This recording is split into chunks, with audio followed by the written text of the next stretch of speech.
এক গুরুত্বপূর্ণ ভবিষ্যদ্বাণী, ইমাম মাহদির আগমন। কিন্তু প্রশ্ন হলো, আমরা কি সেই সময়ের খুব কাছাকাছি চলে এসেছি?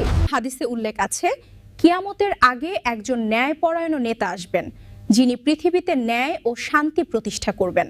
এই মহান ব্যক্তিকে আমরা ইমাম মাহদি নামে জানি, যিনি অত্যাচার ও অন্যায়ের বিরুদ্ধে দাঁড়াবেন। তার আগমনের আগে পৃথিবী ভরে যাবে জুলুম, অবিচার এবং বিশৃঙ্খলায়, যা হাদিসে স্পষ্টভাবে বর্ণিত হয়েছে।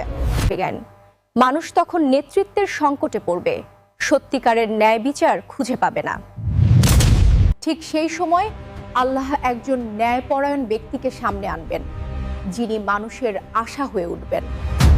তার নেতৃত্বে মানুষ আবার সত্যের পথে ফিরে আসবে এবং আল্লাহর প্রতি দৃঢ় বিশ্বাস গড়ে তুলবে।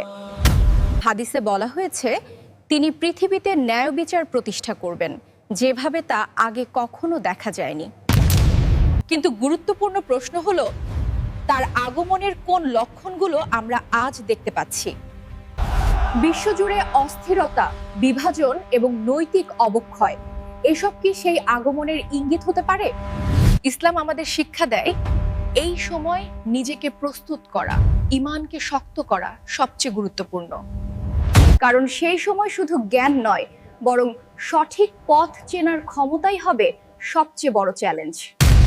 আমরা কি সত্যই সেই সময়ের দিকে এগোচ্ছি, নাকি এখনো বড় কোনো ঘটনার অপেক্ষা বাকি?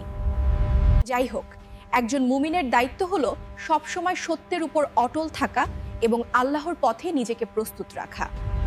ভিডিওটি উপকারী মনে হলে লাইক, কমেন্ট এবং শেয়ার করুন। আরও এমন গুরুত্বপূর্ণ ইসলামী তথ্য জানতে আমাদের সাথেই থাকুন।